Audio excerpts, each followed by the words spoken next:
Welcome to the Avanti Woman podcast. With each episode, each conversation, we aim to empower, connect, and build women to move forward, feel confident, and thrive in healthcare, finance, entrepreneurship, and philanthropy. We're glad you're here. Good morning to all the amazing women out there listening in. Nairi and Sarah here with the Avanti Woman podcast. And today we are actually embarking on the second episode in a series on women entrepreneurs and their success stories. We are very excited to talk to Dr. Deenie Leon Robbins with the Inner Health Center and learn about her story, her entrepreneurial spirit, and how she overcame the odds and built a successful and thriving empire. Good morning, Deanie. How are you today? Good morning, Sarah and Nairi. I'm good. How are you? Awesome. Good morning. You know, Deanie, I have to say this. Deanie and I go back maybe 16 years. I met her 16 years ago as her client. And then we quickly became friends, trusted friends. And I'm fascinated by this woman, her spirit, her vigor, her relentlessness, and her big heart. So Deanie, tell us, who is Deenie Leon Robbins and what is the Inner Health Center? Oh, that's a loaded question. There's a lot to that. I am Deenie Leon Robbins, mother of a 33-year-old daughter, Chelsea, was a single mom most of my life, presently married to Lyle Robbins. I own the Inner Health Center that I created. It was probably in the beginning of, 26 years ago. So 1997, I think. And basically I got into my field because I was very, very sick. And for 6 years or 7 years, I didn't know that we were going to be sensitive to our foods and, the water, etc. So I was put on antibiotics for 7 years. I got sicker and sicker and sicker. And anyway, long story short, and also my daughter was born with asthma. So it was very trying for me for many years, being a young mother, single. And I learned that health, the inside of your body, was the most important, cleaning from the inside out, not outside in. And there was no magic pill. And so one day someone told me about colonics, which is colon hydrotherapy. I had never heard of it. I was 26 years old. I went, I got 10 sessions and it changed my life. But I didn't get into this field until like another 5 years later. And I kind of fell into it. I was in regular corporate America and running other people's companies. And, I always treated things with respect and as if it was mine. So it wasn't a hard transition for me to go from running a person's company to running my own company, because I really invested myself 100%. I like that, what you said. So you were in corporate America prior to this. Right. And that's actually a question that we like to ask about the transition specifically, because women listening in to your story, that's how they get inspired and that's how they learn. So how was your transition? I know you said it was very easy, but just take us there. Tell us, Well, you go from, kind of just doing what everyone else does and what's expected of you. But because I was so motivated to do bigger and better things in life, I could see where there were mistakes and things needed to be changed and how to streamline things. So for me, it was like, wow, this is continuous. Keep going. I mean, how far can I go in the company, etc. And honestly, everything has to do with God. I'm not trying to be a religious person by any means, but the leap of faith that people take truly is believing in God and believing in yourself. And it was very hard, especially if you're a single mom, which I was. Mm-hmm. And it's very scary to go from a paycheck you think is a stable, everyday safety net to, oh my God, I'm going into this field that nobody understands. And what if I fail and blah, blah, blah. And believe me, we all go through that. But if you truly believe whatever it is that you are passionate about, and when I say passion, what makes you wake up in the morning and not dread going to work tomorrow? And when you start honestly asking yourself, because I'm going to go off a little bit. People all the time say to their kids, oh, what are you going to be when you grow up? You're not going to be, you already are. What are you going to do Right. when you grow up? And that's like the that. difference, because people don't have an identity without a job. And then you're not passionate about anything then. What do you love to do? I love to help people. I was so sick and people couldn't help me because there wasn't the Deenies in the world yet. Or if they were, I didn't know where they were. They weren't in Southern California, that's for sure. So I feel like with me, my passion was, I don't want anyone to be as sick as I was. I don't want anyone, because I'm a very strong personality, as you know, and I don't give up. And I wasn't going to give up on my daughter either, because I wasn't going to like pass away and have someone else raise her. I was like, oh, no, wait, this is it. I've got to do this. I have to make this happen.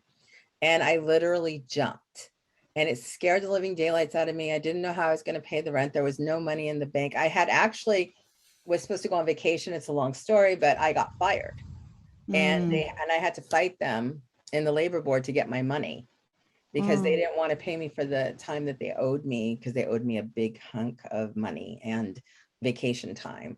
Anyway, I won in the long run, but there was months that I couldn't do anything and just barely pay the rent. I was doing reflexology. I fell into this colonic center. She trained me, boom, boom, clinical trials, blah, blah, done. Here we are. 26 years later, I own my own business, which is a detox center from head to toe. And basically what I specialize is people with cancer, autoimmune diseases, just basic candida, everything that's on the inside that you can't do to get it cleaned out. Once you get it cleaned out, then all the other things you're doing will start to work. But you can go to all the doctors in the whole world, medical, integrative, functional, whatever. And if they're just going to give you pills, and your insides are toxic, you're not absorbing anything. You're just becoming more toxic.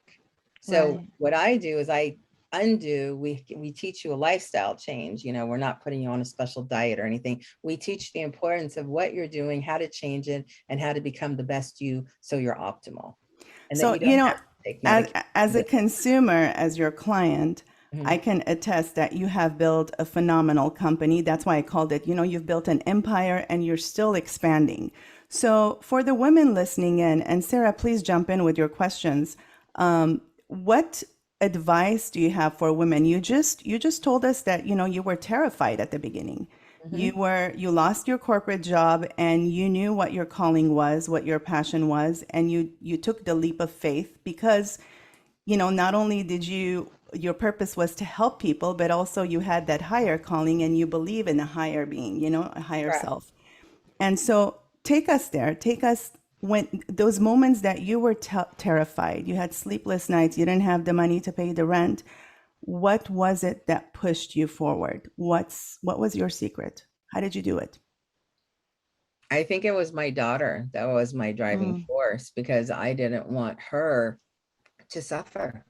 I wanted her to be able to still go to school, and what, she was in Catholic school, and I still wanted, to put a roof over our head. But honestly, the real driving force was I never wanted anybody to feel how sick I was, because I wanted to die. I literally, there was days when I would get up and that seemed like the whole world was against me. And I looked at that child and I went, no, you get up, you make this happen. Doesn't matter what anyone says, you make it, and you show up and you go and you do. And I started small. I was just colonics, and then I built eventually adding lymphatics and and here we are today. If you go to my website, Deanie, we don't do.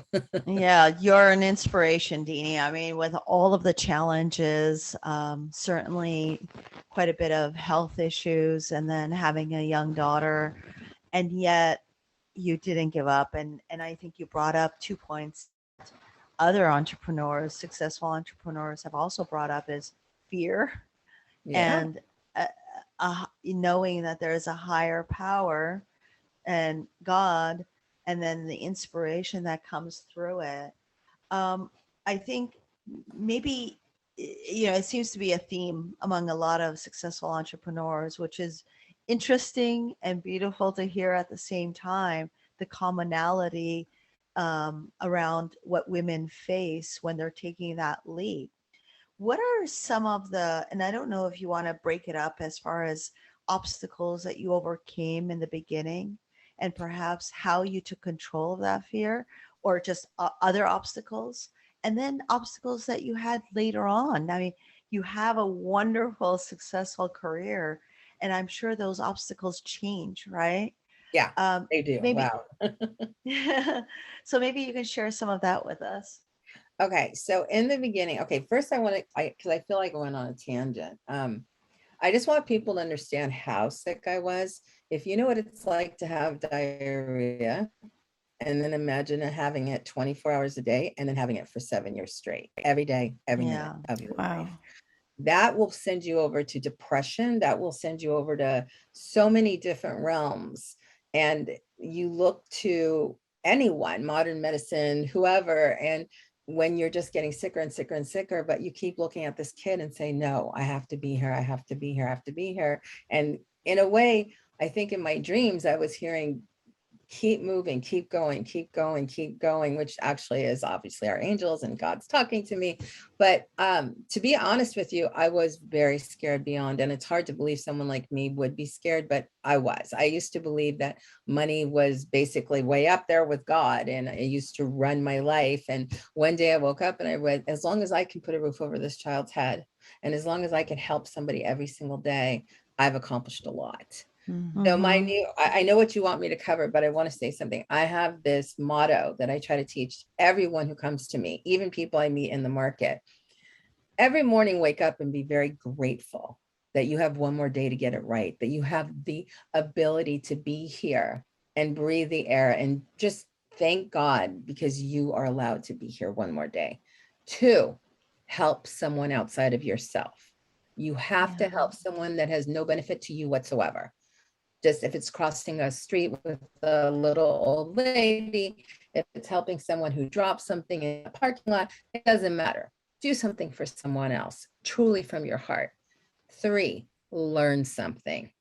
Every day, learn something new. Doesn't matter if it's in your field, not your field, whatever, you have to have the brain keep moving, because everything that comes in your path is an experience anyway. And that's all this is experiences.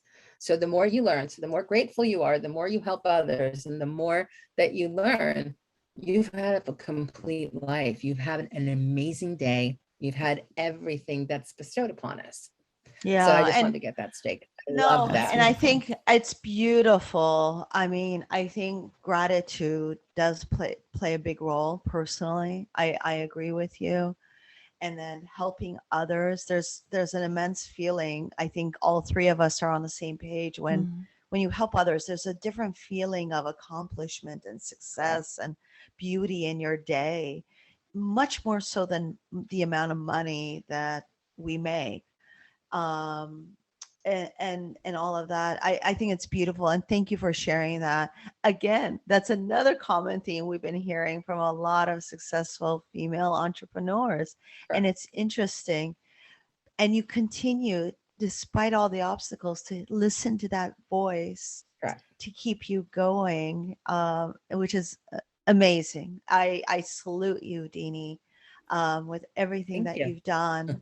And it's amazing, and how you share it with all of us. And I hear, how authentic those feelings and those thoughts are. But I, what are, I, go ahead.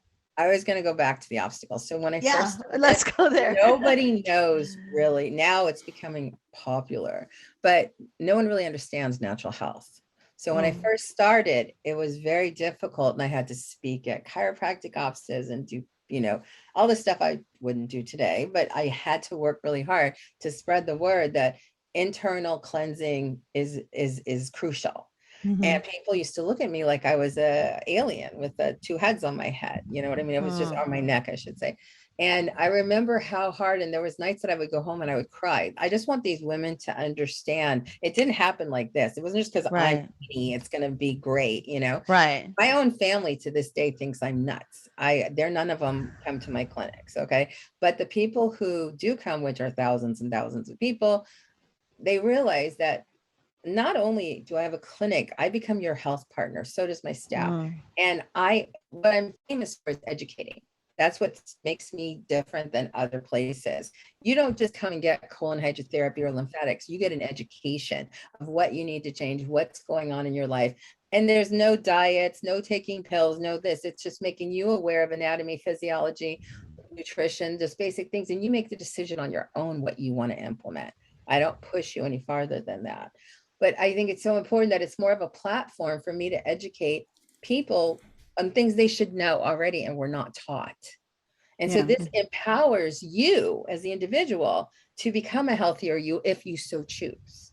And when you Right. start feeling better, that's when it makes the difference. That's when you're like, oh, wow, when she said food combining, and I did it for like the past 2 weeks and I have all this energy and I'm going to the bathroom all the time and I feel so good. Wow, she was right. Yeah, this is basic common sense that we should have known since 3rd grade. So this gives me a platform to actually teach people the tools they need to move forward in life.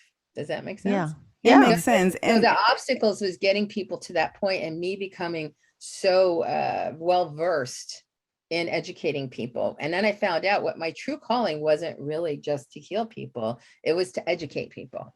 I Right. take So- very complicated stuff and make Yeah. it 3rd grade level, 2 syllable simple, that even if you don't speak English properly, you understand it. And that's so important because that's where you reach the most people. that's Right. great. But Deanie, let's go back to something very specific.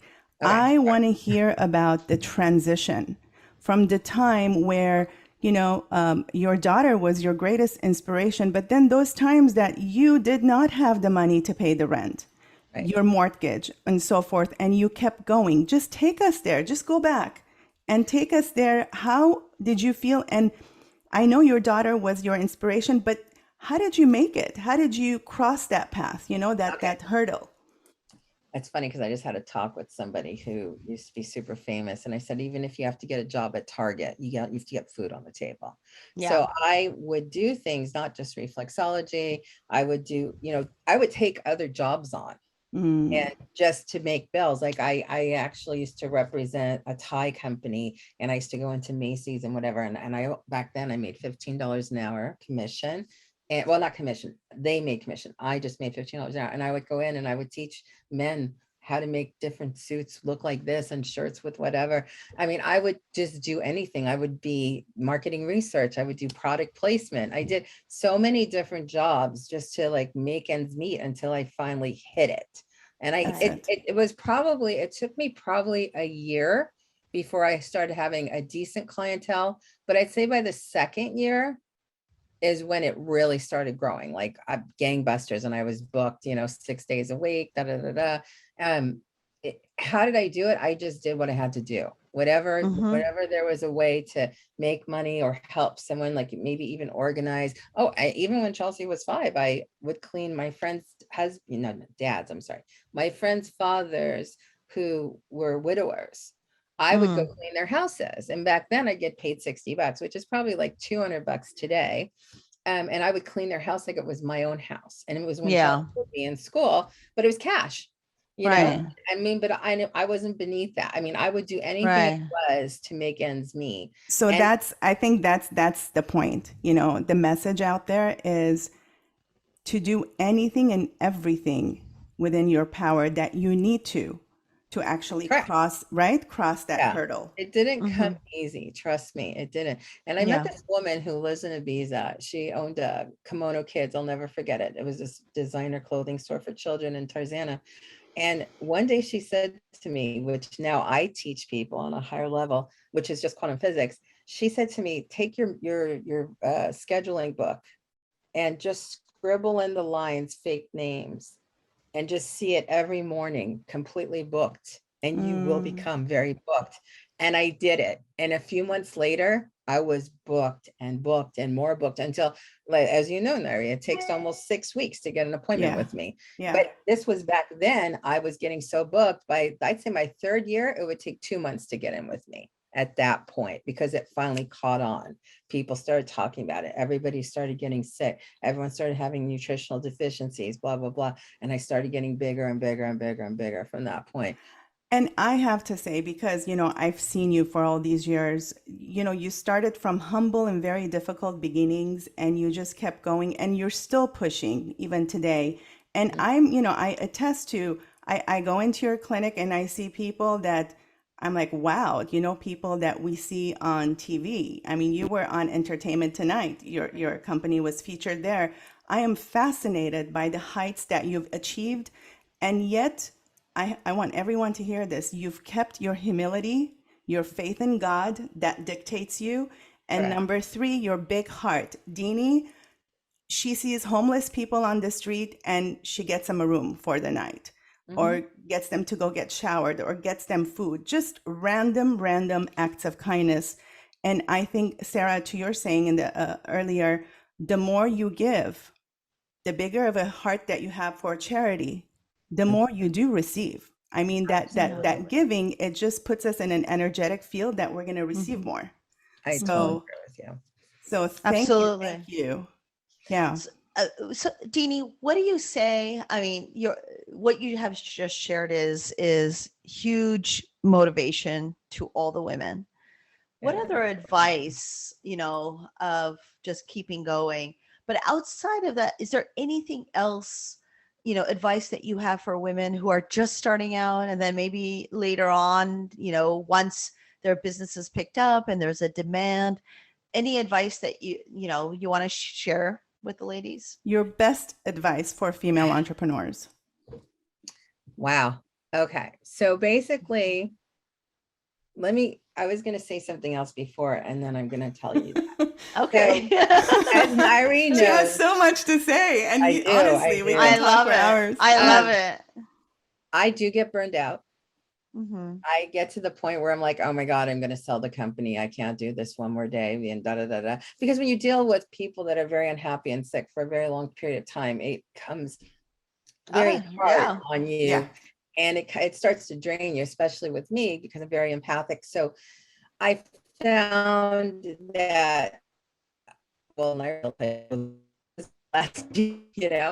I go to Sedona, and then I go to Maui, and then something happens and this voice comes in my head, like the time for Sedona. I came back last year and I was like, that's it, who I'm going to sell this to. And driving back to Phoenix to my flight, I hear this voice. It's not a literal voice, people. It's like a thought that you think's a voice. Your decision is to make no decision, and I will lead you. Wow. Now, this is not something I would come up with in a million years. This is not the way I speak. It is not the way I know that it's a higher power coming to me saying, stop, trust. And I think it was 4 weeks later, I was signing a lease upstairs and I took on 2 units now. So not only doubling my expenses and doubling the size, and now we're taking on another unit this coming month. I'm like the largest detox center that there is. That's not a drug detox. We are literally a detoxification center from head to toe for parasites, for internal cleansing. This is what we specialize in. So follow basically what you're saying, Deanie, is so what I'm trying to say is right. So the voice said that, and then I go upstairs and all of a sudden I'm expanding and I'm like, how do I go from wanting to sell this to expanding? And then just a few weeks ago, I was like, oh, this is overwhelming. I went through a lot of trials and tribulations. By the way, just because you're told to do something and you do it, I depleted my entire savings. This is 26 years later. My entire savings was depleted to do the build out upstairs, to do the things I'm doing. And I'm like, what am I doing? Am I crazy? But my heart goes, God said so. So you're going to do this. So anyway, I got a little burned out recently. I went again away, and then I wound up taking this other unit and decided I'm going to franchise now. So one thing I was in so much fear of doing, because it's such an expense, that I wasn't willing to do this late in the game. I'm 57 years old. This is really harsh, but it's meant to be, because we need things like this, but it also affords other people jobs. People who are passionate about wanting to help people that don't want to be necessarily an MA or whatever, you know what I mean? They want to do more, they want to help more, they want to have more voice. This offers them that opportunity as well. So it's not just me being in more states to help more people, it's also letting people have a new platform. to actually express themselves and to learn and to do. And when this catches on, we're going to have a society of healthier people. So is that Beautiful. Amazing. So, it goes to say a single mother who lost her job, had no money, zero, yeah, no food to put on the table. Her daughter became her greatest inspiration. Correct. And God, of her course. higher calling. She pressed on forward, and today she's built an empire, and she continues to do so. So just goes to say that it is extremely possible. It's your mindset, it's your discipline, and it's that gut, that vigor to just press on forward. So, Deanie, just one last sentence, your take-home message to the women listening in who are or want to become entrepreneurs. Figure out what you really, really enjoy doing, what your true passion, and I mean keyword passion, what you're so passionate about when you wake up in the morning, it wouldn't bother you to do it again. You look forward to it, and then figure out how to make money at it. But the most important thing is figure out what you love to do, and then figure out the money, because it will come. What your message to the world is, and you sharing it with the world and actually giving of yourself, and it's an exchange of energy, the money just comes. It may not be billions of dollars, but it sure will pay your bills at the end of the day and then some. Beautiful. Beautiful. Sarah, any last words to the audience? No, I'm just inspired, Deanie. You are a great testament in many facets, and I'm so happy to have you on this podcast and sharing your words of wisdom. So thank you very much, and thank you. I really appreciate both of you and the That's great work awesome. that you guys are doing. And everyone out there, seriously, you can all be entrepreneurs. You don't even have to have an outgoing personality. You just have to believe in yourself. Right. That's beautiful. Beautiful. I want to thank you so much, Deanie. It was great having you here. And I want to end on something actually I read the other day by Lisa Nichols. And she says, the shift happens when you are willing to completely die to any form of you that had been, so you could birth the woman you are becoming, she says. And that was powerful. So, and the reason why a lot of women won't become who they want is because they're attached to who they have been. So we need to die to our old selves to become the new self that is being born. 100%. With that said, ladies, thank you so much for listening in, for tuning in. Follow us at the Avanti Woman on Instagram, Facebook, Twitter, and YouTube, and all Apple podcast streaming channels. We look forward to seeing you next time. And until then, have a wonderful day and be happy. Thank you for joining us today. For more engagement, you can find us at the Avanti Woman on all social and media platforms. Follow us on Instagram, join our community group on Facebook to chat, subscribe to our YouTube for our latest videos. You can rate us 5 stars on Spotify and leave us a review on Apple Podcasts. Thank you for helping us reach even more Avanti women just like you.